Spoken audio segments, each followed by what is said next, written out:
Now, Murder on Sex Island. This is one of the Luella Van Horn mysteries, the inaugural. Why are you Why are you hiding your face? The way you said it, I was like, wow, I really did that. That's too bad. It's amazing. No, it's a murder mystery with a very incompetent detective. But it's kind of like Love Island, but it's more sex. But less. There's no intercourse. There's no penetration in the book. Okay. Well, for some people, that's going to be a plus. Other people, not so much. I tried, Tom. Have you ever tried to write penetration? What do you think, Joe?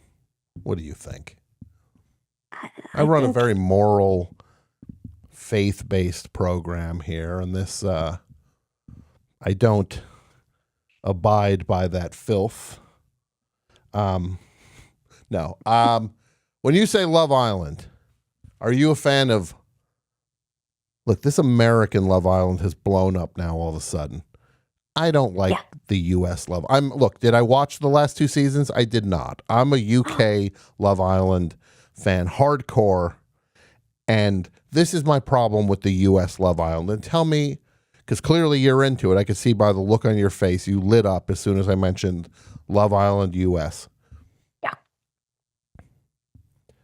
When you watch Love Island UK as an American, and then they say, oh, this person's from Essex, like this woman's from Essex, or this guy is from Brighton, or she's from Wales. Leeds. It's like Leeds. From Leeds. Make someone from Leeds. Yeah, exactly. But it's like exotic then for me, even though. But then when I watched the U.S. one, and I did try to watch the U.S. one in season 1, and the woman from Modern Family was hosting it or something, and I was just like, I can't hang with this. This is driving me nuts. Except they still had Ian Sterling doing the jokes. Ooh, he's always like, ooh. I had a funny thing like that happen to me once. Like he'll be like, Virginia just got rejected in the Hideaway, and I had a funny thing like that happen to me once. I got rejected. Look, and I like Ian Sterling just fine. But when you watch the U.S. Love Island, and they say, oh, this person's from Florida, and they go, oh, this one's from Texas, this one's from Philadelphia. I know these people, and I don't want it. Like, they're from places, I just don't want who they are. They're not exotic at all. I have a read on them immediately. I think I like the slight disconnect I have with England. I get it. I think that when they have British accents, you can kind of think that they're smarter. There's something there when they're like, but when you're like with an American accent being like, can I steal you for a chat? Mm-hmm. It does feel a little bit less majestic. But I was, due to my travel, I wasn't able to watch the finale until this morning. And so now I'm all caught up. The U.S. finale, which I did not watch. I'm behind. Everybody says, oh, the new 2 most recent seasons are great. I'm still watching Love Island UK. That's my Love Island. Did you watch Love Island UK, Joe, by any chance? Have you watched it? I have watched Love Island UK, yeah. Who would be your all-time favorite from it? Davide. Are you a Davide fan? I mean, how can you not love Davide? Yeah. What are you supposed to do? When Davide goes, you're a liar, actress. And then he said, you play the Monopoly, you don't play me. Who was the fishmonger? Fishmonger was Luca, I think. Or Mitch. Was Mitch the fishmonger? It was Luca. No, I think it was Luca. Yeah. Luca with the world's worst tattoos. Like a guy, like these guys who have like, hey, it's a tattoo of Albert Einstein. It's like, you're like, okay, didn't know Albert Einstein was a driving force in your life, but Well, there was a British guy on the American version, and I was like, what did he do to get punished? Joe, there's an American woman on this British new season of Love Island from What are they Las doing? Vegas. What are Suddenly they she's from doing? Las Vegas. Oh, it's Tony from Las Vegas. And she's just like, look, if you're going to talk to me that way, you can go F yourself. And I'm just like, well, this isn't fun. Like, this is just like trashy Americans. Like, but usually when it's the UK one, it's just like, can I pull you for a chat? Can I pull you for a chat? Now imagine this, Joe. You're on Love Island, right? Yeah. When would you want to join? Would you want to be an original, one of the original cast, or do you want to be a bombshell? I'm Joe, and I'm here. I don't care. This show's called Love Island, and I'll steal your man. I don't care. I'm not here to make friends. I'm here to be in love. So the one thing about the bombshells is they have to do that slow walk in, Yeah. and then they Half have to kiss, naked. and then they have to kiss everybody. Yeah. And it's like, that is a tough. Like I remember for this. I did a terrible special. I just was a terrible special for Comedy Central. And in the promos, we had to do sexy walk towards a fan. And I was like, is there any other option for the tone? And they were like, no, everyone's doing sexy. And I was like, okay. And I did the sexy walk towards the fan, and it was like, nobody's going to fucking freaking watch this. It was just awful. It was like, this is setting us up. It's just, I'm not a bombshell. You know what I mean? But, well, I think actually, Tom, you could be a bombshell. I would want to be like that last wave of bombshells where you know they're never going to make it on the show ever. Like these Casa losers. Amor. What's that? But after Casa Amor, there's usually like they bring in like 3 more losers who are going to get bounced immediately. Just like, my name's Craig, and I'm here to find love, and I don't care who you're with. I'll break up a relationship. It's like, Craig, you're going to be here for 4 days. You might not want to unpack. Like, keep your weird white rolling suitcase. Might not want to take everything out of it. I think actually if I had the choice, I'd be in Casa Amor. You'd be a Casa Amor bomb. Now, for people who don't know, halfway through the season, they take the Love Islanders and they go to this they'll send like the women go to Casa Amor, and then there's all these like sexy dudes there trying to steal them away, and then vice versa. These sexy women walk in, and the dudes are back at the villa, and then suddenly they're everybody's trying to break up. It's one last shot to break up relationships, to tempt them. Yeah, so you'd want to be a bombshell. Isn't there? And there's nothing worse than when you feel that a bombshell's just like a Casa Amor person is like can't make a connection with somebody, and then they're just like, I would leave, honestly, at that point. I'd be just like, I'm going to go. I don't feel comfortable here. I also would not feel comfortable sleeping in that room with everybody. At like 8 beds in a room. What are we, in the army? Like Snow White. It really is like. It's so weird. Good night. Good night, everybody. And I got to have some night vision camera on me to make sure I'm not smooching somebody. And then they zoom in on the how the covers move, Yeah, to see if they're making love. the people go underneath the covers, and it'll say like Ron and Betsy, and the sheets are moving around. And then in the morning, it's like, oh, sounds like somebody was lipsing over there in the bed. Lipson, yeah. I feel like, Tom, I apologize. Literally every time I go on this show, I think this is the time I'm going to talk. This is the time I'm really going to talk. And every time I just sit here and laugh. And that is not what you're making me laugh so much. You're the best. No, but I apologize. I really I come here and I just giggle, Joe, and I think this is the time. Zip. No, I don't have anything to say. I just want to. I just enjoy. That's a whole other problem. No. Well, how hard was it to write this book? In all seriousness, I found it to be an ordeal to write a book. How hard was it to write a fiction, like a mystery novel? Okay, Tom, genuinely, I can get anyone to write a book in 2 months. Okay. All right. Do you want to know how? How? Okay, so what you do is you have to have an idea first, and you have to know how it ends, okay? Sure.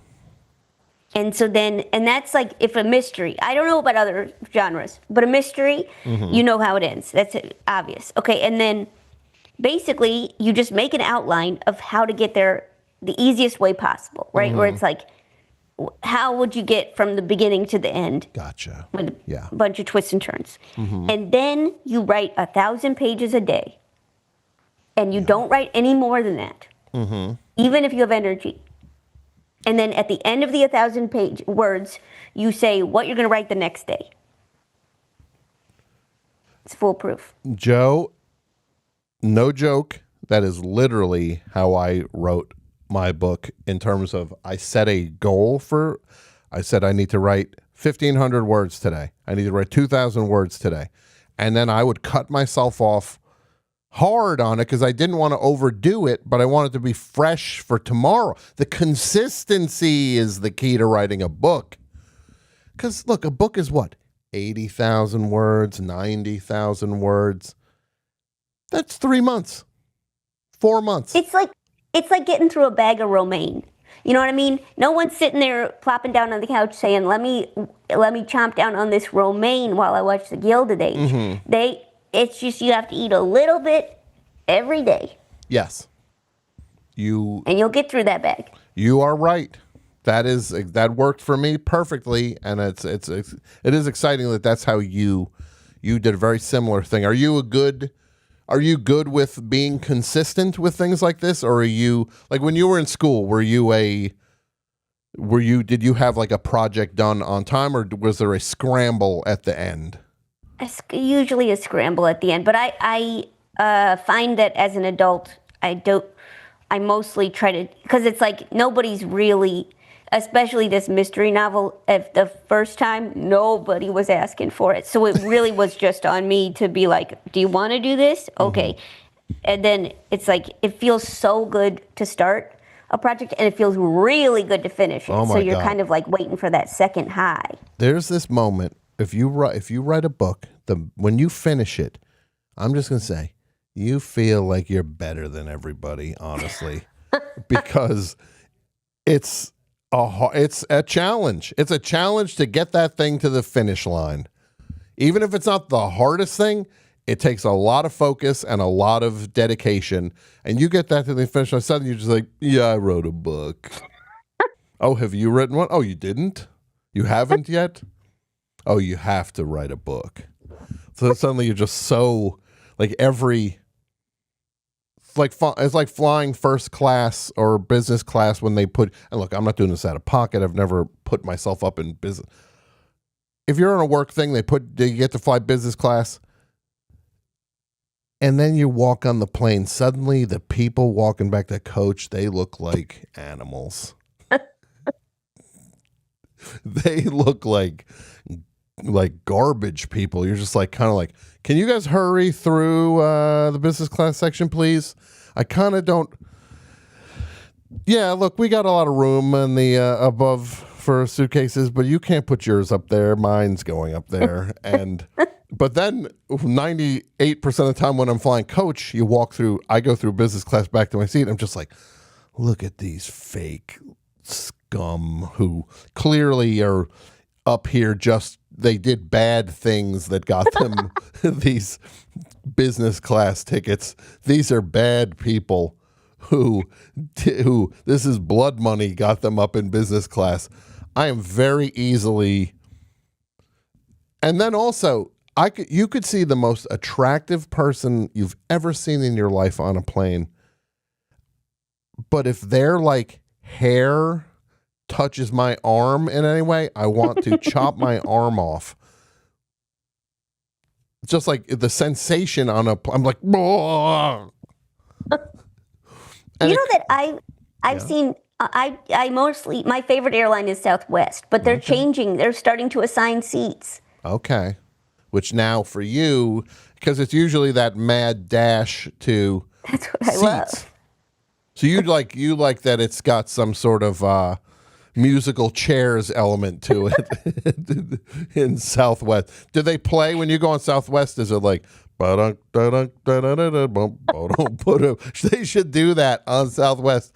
Do that, and then it stops, and everybody who's near a seat has to take that seat. But on two Southwest flights, not one, two different Southwest flights. Yeah, I have seen Spike Lee. Really? He flies. He flies Southwest. Very interesting. I mean, usually I fly United. Really? You're a United person? Because it carried over from Continental. I was a big fan of Continental Airlines, which now sounds like talking about just like, the Dumont network or like these things that are from like 80 years ago. It used to be called Continental, and I loved it. And then one day they're like, yeah, United bought Continental, and the miles carry over to United. It's like, well, I guess I fly United now. And it's not good. It's not good. But any like, well, this one's great, actually. Well, so I was kind of upset with American Airlines because they put my dog on a no-fly list because he got too chunky in between flights. So your dog had like a Kevin Smith situation when he got bounced from that flight. Basically, I don't know the Kevin Smith situation you're talking about. Okay. So your dog put on a few pounds. And then they were like, this dog can't fly. Yeah, he's too heavy. And so then they put his name on a list. They said, how do you spell that? LOAF. They put it into their computer. That your dog's name is Loaf. You're not doing yourself any favors, though, by calling your dog Loaf in terms of this problem. If your dog was called Smuckers, well, that's a jam. Everybody would probably be like, just if you named your dog like 24-hour fitness, people would be like, well, this dog's clearly takes care of themselves. There's no problem here. So then yesterday I was like, I had to take American Airlines again because, I'm paying for these. I can't be buying. I'm using miles. I'm trying to get, maximize whatever, minimize. And so then I went on American and they gave out the paid snacks for free. And I said, what did we do to deserve this? But I think it's because the flight was delayed. But I thought that was nice of them. Just passing out those free snacks. Yeah. The expensive ones. The good stuff. Yeah, like the Stroopwafel. the hummus. Yeah, Stroopwafel. So they're passing a tapas box. Turkey sandwich. Well, this is insane. I know. I couldn't believe it. I would not know what to do. The last flight I was on, Tom. Yes. You're not going to believe this. I'm pretty sure I will. 45 minutes before we got to Burbank. Yeah. The flight stopped moving. For 5 minutes, it stayed still. They put it in park. In the air? In the air. Well, both pilots went to the bathroom. Well, see, I don't actually believe this. You're right. No. You said I'm not going to believe this. This is... No. I looked out the window. It was... You know when you look out a plane window? Yeah. And it moves a little bit? The stuff on the ground moves? Yeah, because you know you're moving. Yeah. Looked out the window for 5 minutes.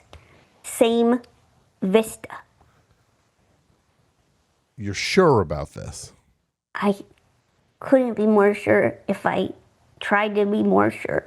I looked, and then the person next to me, I said, I was looking, he was looking out the window. We were both, and the flight attendant standing at the front of the airplane going like this. This is. Are you sure they were passing snacks around and not ketamine? This was a different flight, Tom. Okay. I can show you the text exchange I had. I said, this flight is staying still. So it's like Bugs Bunny when he pulled the air brakes and the plane didn't crash. It stopped like right before hitting the ground. Is that what you're saying? That is what I'm saying. Well, I'm not sure that could happen. Who was flying this plane? Nathan Fielder?